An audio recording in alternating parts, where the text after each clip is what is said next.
Hey there, Mr. Reddit here. Welcome back to another episode of r/Entitled Parents Stories.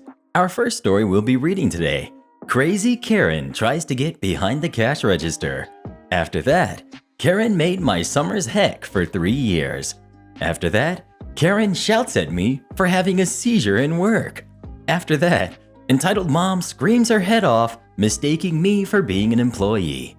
And after that, ex-employee attempted to embarrass me. Now she's unemployable. Now Karen assured me if we can get 1,000 likes on this video, she won't scream in anyone's face for an entire week. So please smash that like button. And if you're new, subscribe and turn on notifications for new stories from Reddit every single day. And join as an official member of the Re-Army today, and I'll give you a special shout out in our next video. Crazy Karen tries to get behind the cash register. A little bit of backstory for this. I was 15 years old and very short, so I looked like I was 12 or 13. 15 is the legal age for people to work here as long as a parent lets them work there. I normally ran the cash register, and my manager was somewhat trusting of me to make sure that all the money was safe. This will be important later. The store has 4 cameras and 3 TVs, one towards the doorway, one at the counter, and one in the staff-only room. This will also be important. So on a calm day, we have a customer come in. She came in with 2 shy-looking kids. I had not recognized her, so I thought she was new. We have a pretty small town, so I know most of our customers. This lady went up and down the aisles. At the time, one of my friends was in the store. He came up to me and said this was the lady he was talking about. He said that she was going to be a pain to me, as she has to another coworker a few days back. I said that he shouldn't worry about it. So after about 20 minutes, she comes up to the counter. She starts giving me her items. So far, so good, I thought. She wasn't paying attention to me at the time. Then she looked up. Here is all of the cast. We have me. We have Crazy Lady. We've got Manager. We've got Friend. We've got Shy Kids 1 and 2. Here's how it went. Crazy Lady. What are you doing behind the counter, young man? Me. I work here, Miss Crazy Lady. Where are your parents? Friend. Mrs. He works here. He is 15 and is allowed to work here. Crazy Lady. You are both trying to get free stuff and steal the money they earn. Me. Can you please give me the rest of your groceries so you can leave and we can move on with our day? Shy Kid 1. Mom, come on. We need to get to the party. Crazy Lady. Shut up, Shy Kid. You don't know what's going on. I'm just sitting there watching as she screams. Friend. Ma'am, can you hurry up? I want to buy some donuts. You mean steal some donuts? My friend, whose father and mother were cops, was taken aback. Friend. Ma'am, I'm not trying to be mean, but now you are trying to make me dishonored toward my family's history. Get this filthy friend of yours out of here before I get an actual employee and get you arrested. Shy Kid 2. Mom, come on. You do this everywhere we go. To kids in the neighborhood. It's embarrassing, and you still haven't learned your lesson. Shy Kid 2 looked about 14, around the age of where I started thinking about getting a job here. Crazy Lady. I will show you both how right I am, and how you should both let Mom take care of this business. Me. Ma'am, I'm trying to be nice here, and that's it. I'm getting an employee. Crazy Lady starts hollering for someone else. A coworker peeks in, but I wave him off. Is he part of your plan too? She says, gawking. No, Mom! A voice yells out, and we both look at the kids. They turn red and start saying sorry. Then Crazy Lady comes over the counter and onto the workspace. She grabs me by my collar and starts screaming at me. I'm scared and panicking because I have no clue what to do. Then the manager comes out. Crazy Lady seems relieved. You wouldn't believe what this dumb kid was doing, she said, smirking. I stopped him before he could rob you and take everything he could. Manager. Lady, why are you behind the counter? Don't lie, I saw you on the camera. She looked dumbfounded. You were out here? Manager. Yes, and I saw you assault one of my employees. I think that she was starting to put 2 and 2 together. Then she pulled out her ultimate weapon and said, Just because he's an employee, that doesn't mean he wouldn't take anything. It's not like you have a camera pointed over here and you can see him. Now I was working with this manager for around 6 months, so he knew that I hadn't been stealing money. This is why he trusted me with the register. Manager: he wouldn't steal a single cent, as he is too paranoid about what would happen. What if he was just using it as a disguise? Manager: then he's pretty good at acting and should be on stage instead of here. I heard that the band doesn't care about your age as long as the person playing the instrument is good at it. Just when the authorities arrived. What is all of this for? She said nervously. Manager: well, let's see here. Assault of employees, trespassing, shoplifting. She put a candy bar in her back pocket. And I think that's it. Well, nothing too big at least, right? Yeah, my manager was able to crack jokes at any situation. She was arrested and I didn't press charges. Crazy lady was sentenced to 3 years and 7 years of community service. I do feel bad for the kids, as they seem to not be a jerk like their mother was. Next we've got, Karen made my summers heck for 3 years. Context: this was the rural Midwest in the late 1990s. I worked 3 summers as a lifeguard at a lake. It was a membership-based sportsman's club, which is basically a rural country club. It had a stocked lake for fishing, a beach and swimming area, camping, archery, etc. Most of my best stories involve the same Karen/entitled mom. I have at least a dozen stories about this crazy lady, but I started with the first 3. But if people like them, I'm happy to tell the rest in later updates. This Karen/entitled mom was mid to late 30s and had 2 deplorable, horribly behaved sons that were roughly 10, Terror Kid 1, and 7, Terror Kid 2, my first year, and would have been 13 and 10 my last. Year 1, Week 1. I am on the lifeguard stand. Entitled mom comes to the bottom of the stairs. I am on duty, so as this conversation is happening, I am still mostly watching the 20 or so people in the water and occasionally looking directly at Entitled mom. Entitled mom: hey, you. Me? Points at myself. What's up? Where are my kids? In a super snippy, impatient, entitled tone. Me: sorry, ma'am, I don't know you. Which kids are yours? Why aren't you looking at me? Do you know how rude that is? I'm sorry, ma'am, but I'm working right now, and I need to keep an eye on everyone in the water. Entitled mom eye rolls. Whatever. My terrible kids, where are they? Since our kids were so terrible, I knew them by name, as I had been warned by other staff. Me: oh, they left the beach during 2:45 p.m. break and haven't been in the water since. It was roughly 4:30 p.m. So, where are they now? Me: I don't know. As I just told you, they're not in the water or on the beach. What do you mean you don't know? You're supposed to be watching them. Kid 2 is only 7. Me: I'm not a babysitter, ma'am. I'm a lifeguard. Exactly. You're supposed to be watching them. Ma'am, I am doing my job. My job is to watch the water and make sure everyone's safe, not follow your kids around the club. I am a lifeguard, not a babysitter. So you just let 2 kids run off unsupervised in the club to who knows where? Me: ma'am, I didn't let your kids do anything. They were swimming when I blew the whistle for break at 2:40. Everyone was out of the water, including your kids, at 2:45 when I went up to the break room. When I came back at 3, they were not on the beach. It looks like their beach stuff is over there. I already checked there. Their toys and towels are there, but their shoes are gone. Me: have you checked the playground? Usually they only seem to take off their shoes if they have to cross the gravel. They'd better be there. Someone could have taken my babies, and it would be all your fault.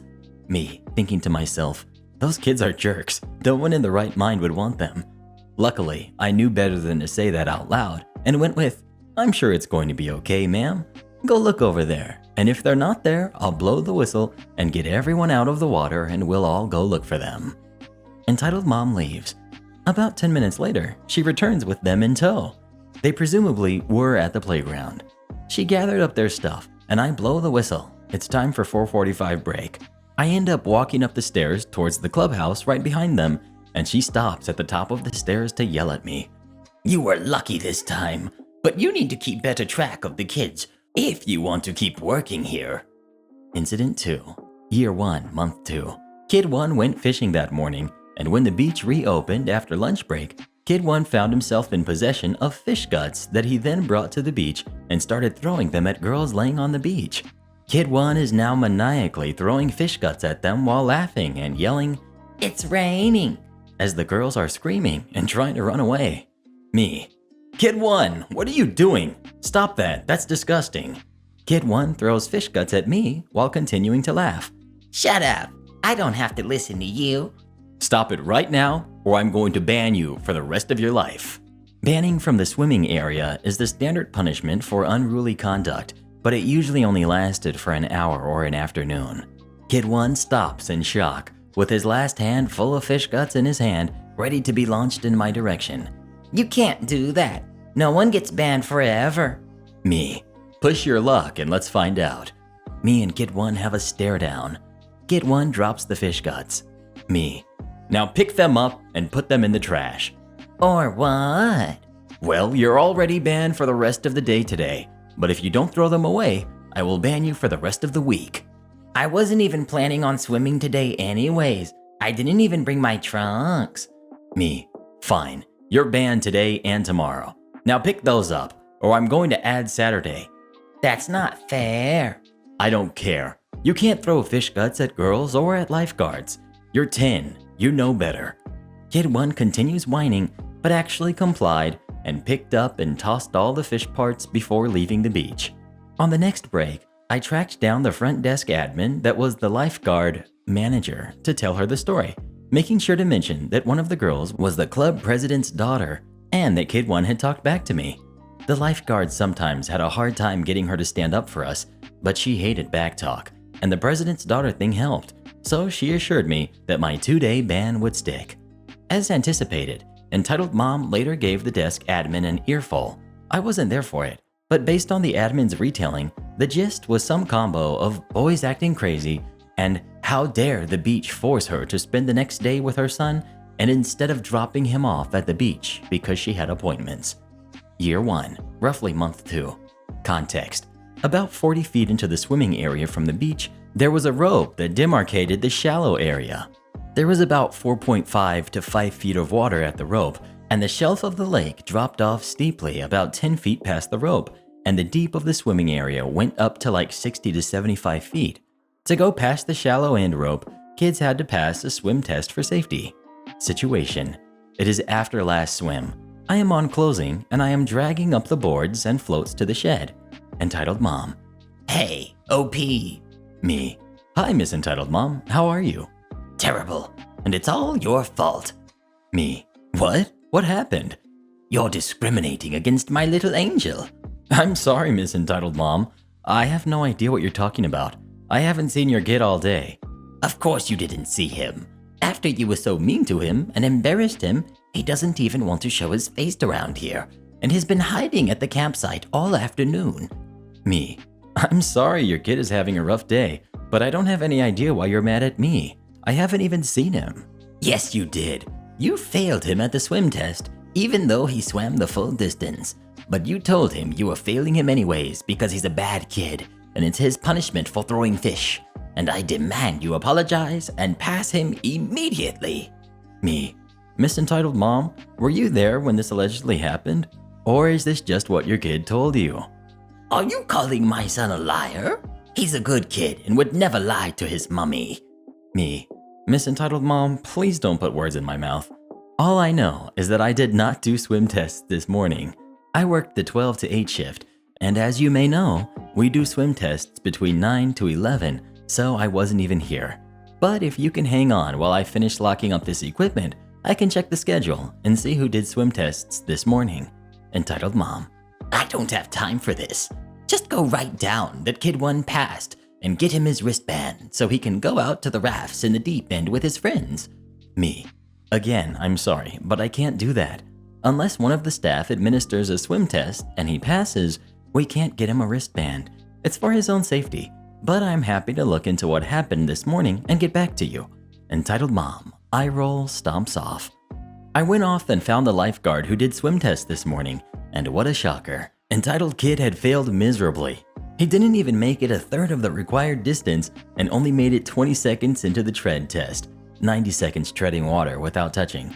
If folks like this story, I'll tell you about the follow-up with Entitled Mom about this failure and more of her crazy antics. Next we've got Karen shouts at me after having a seizure at work. Backstory. I've always been a medical disaster from the day I was born, literally with heart problems and severely underweight up to today when I'm blind in one eye, have a speaking disability, and have recently been told that I have a high chance of being diagnosed with epilepsy from a severe head injury I had about 4 years ago. I was referred to a specialist a few weeks ago, but he didn't do anything, so currently working my way through the medical system to get it properly looked at, but haven't shown any signs or symptoms until recently in the form of partial seizures, which caused me to lose my balance, become extremely dizzy, feel very scared, see flashing lights, spasms in my legs, and doesn't allow me to respond to events happening around me properly. Chapter 1. The Meeting. So this took place in work not long after I had been told there's a high chance I have epilepsy. I had told one of my coworkers as a safeguard, just in case, but hadn't told any of the managers as I didn't want it to put my job in jeopardy, and I didn't feel comfortable with them knowing at the time. My coworker and I were working, and she was checking up on me every hour or so to make sure I was all right, and I was trying to stay in a good mood. After about 2:30 p.m., when the lunch rush had finished, work had quieted down and we had a small stream of customers come in, including our entitled mom, who we'll name Karen, as per usual. She came in with her husband and her 2 kids, a boy and a girl, who were lovely people. As they enter, I greet them and they go to order their food at the counter. No biggie. They get it and sit down and all is good. Chapter 2. The Incident. Not long after they had sat down, Karen points at me from across the restaurant, trying to flag me down and wave me over. I comply and go over to attend to them, asking what the problem is. Karen then goes on to say that she's missing several things from her order. As she's doing this, I get a feeling that something isn't right, and a couple seconds later, I realize that I'm about to have a seizure. I tell her I'll sort out the issue and quickly walk into the back to make sure no one sees. Once I get to the back, the symptoms kick in, and as I have predicted, I have a seizure. It was about 2 to 3 minutes with a minute of recovery and giving myself time to readjust and get myself straight before walking back out to do my job. As soon as I walk back out, Karen comes stomping up to me, red-faced. "Where the heck have you been? Where is our food?" Etc., etc., with a few insults thrown in for good measures. I apologize and tell her that I had some medical business to sort. "Well, it isn't more important than the customer," she replied with that typical jerk Karen tone. I, of course, am not in the mood to put up with this woman and take her receipt to the counter without saying a word, and after looking at it, realized that all the food was handed to her and nothing was actually missing.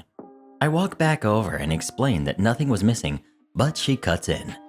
"First you sky for 10 minutes, then you lie to a customer, and now you tell me that I'm wrong? Worst customer service ever." Me. "I'm sorry, ma'am, but I told you that I had some medical problems to sort out urgently." "You're probably just a lazy little jerk that's too dumb for a real job." At this point, her husband cuts in. Husband. "Karen, leave the man alone. If he says he had something medical to sort, then it's an urgent thing." He turned to me. "I'm so sorry. May I ask as what the medical problem was, if it's not too much?" Seeing the opportunity, I reply, "I was having a seizure." The husband then looks at me in surprise, and Karen's face has gone completely red. He's lying. If you did, you'd be in an ambulance." Me. "No, ma'am. There are different types of seizures, and the ones I have last about 3 minutes and aren't as serious as a fit, so I can get back to work straight after." Husband. "I'm very sorry to hear that. I hope it gets better for you, and I'm sorry for all the trouble caused." Me. "Thank you, sir, and enjoy your meal." I then walked away, Karen being talked to by her husband, who was pretty angry at her. Chapter 3. The Aftermath. About 20 minutes later, they were getting up to leave, making sure to clean up any mess that they had left, which was nice, and the husband came over to me while Karen got the kids ready. "I'm very sorry about that. She's like that sometimes. I really hope things get better for you, as again, I'm sorry." I told him that it's perfectly fine, and he isn't the one who should be apologizing, but trying to get a Karen to say sorry is like trying to get blood from a stone. They left with Karen hanging her head in shame after what I can only imagine were some words from her husband. I just hope that she learns her lesson and she treats more people with respect from now on. Thank you for reading. Next we've got Entitled Mom Screams Her Head Off, Mistaking Me for Being an Employee. Alright, so there is this computer store near my place that also does repairs, Xerox, and printouts. Basically, there are 3 computers which can be used by the customers to do their work. So I had to take a printout of me and my friend's projects, which we had to submit the very next day. My friend and I got to the store, and I connected the pen drive with our projects. Just then, this lady, Entitled Mom, and her kid enter the store. They came and stood directly behind me watching. I thought they were waiting for us to finish, as all other computers were in use as well. My friend had a picture in his project missing, so we decided to copy-paste one from the internet. After I did that, turned to him and asked, "Is this okay?" And he nodded. I clicked the print button and the printer came to life. Suddenly, Entitled Mom tapped me on the shoulder. I turned around. "Yes?" And the conversation went as follows. Entitled Mom handing me a paper. I need this paper Xeroxed. Do it fast. I haven't got much time. Me. Ma'am, I'm sorry, but I can't do that. You see, What? This paper is really important. It's for my darling daughter over here, and it needs to be Xeroxed. So do it now. Me. Ma'am, I don't even know how to operate that machine, and She cut me off again and started screaming. What? You can't operate a simple machine? You're lying. Get your lazy butt to work and help my daughter. I saw you helping that kid. She points at my friend, who I forgot to mention has a baby face. Over there. So help my daughter. My friend and I look at each other. Me, now annoyed. He's my friend, and I don't work here. Liar. You lazy jerk. By now, she had everyone's attention. The owner, who was all the way inside the store, kinda big store, came running over.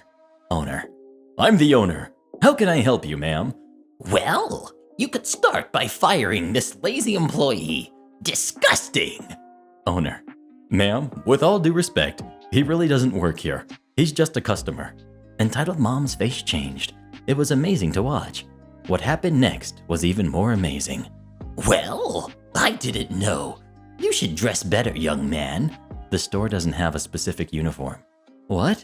I need to get this Xeroxed. Owner. Sorry, ma'am, but the Xerox machine isn't working. We will have it running by tomorrow. Entitled Mom lost it.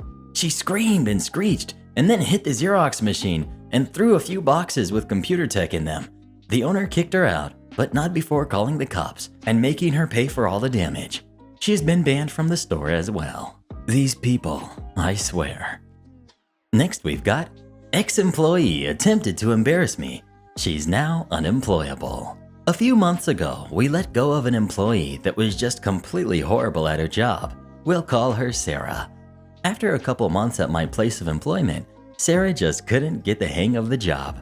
I gave her ample training and even had a seasoned person, we'll call her Becky, sit with her, essentially making sure she doesn't mess anything up.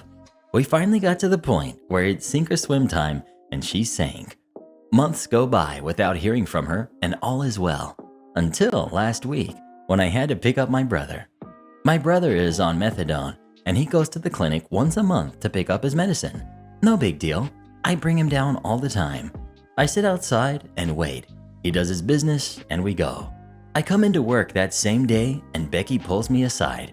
Hey, I want you to see this before it becomes a rumor. It was a picture of me standing next to my very identifiable truck with a conversation that explains that Sarah has a business relationship with the clinic and how since I'm here, I must be a client. Becky, by all means, is no angel. She has her finger on the pulse of the drama at my work, so this isn't necessarily good news for me. While there's nothing to be ashamed of by seeking help, I would prefer it not be associated with me. Since Becky is a peer and not a subordinate, it wouldn't affect things too badly, but the fact that she loves to gossip and have people pay attention to her, I know it'll spread. The only people that matter will believe me. I'm not going to explain it to my subordinates and hope they believe me. I explain the basics of my visit and say the only thing I could to prevent Becky from spreading these rumors that she's claiming to want to stop, even though she's the only person still in contact with Sarah. Knowing Becky isn't the brightest, I quickly say it's a violation of HIPAA to spread healthcare information of a person or their family to anyone, let alone their workplace. I tell Becky I don't want to involve her because she only received the message and request her to screenshot the conversation and send it to me. With screenshots in hand, I go outside and call the clinic. Provided Sarah's full name and the screenshots, I mention my very limited knowledge of HIPAA and express how upset I am that someone that has any official connection to the clinic would take pictures of me, my vehicle, and send them to my workplace. Turns out that it was a violation of HIPAA, as well as a violation of an even more stringent law that has to do with addiction treatment. It's been ran up to the powers that be. I've been told that her professional relationship with that clinic will end, and they would be willing to bet that she wouldn't be able to be involved in any aspect in her field. I'm still waiting for the curtains to drop on this whole show, but I'm satisfied with how it's wrapping up. And shoutouts to our Regenerals of the day, Ali, Lynn, and Shy One. Become tomorrow's Regenerals by leaving as many reads as you can in the comments below, and please listen to my playlist every night when you go to sleep.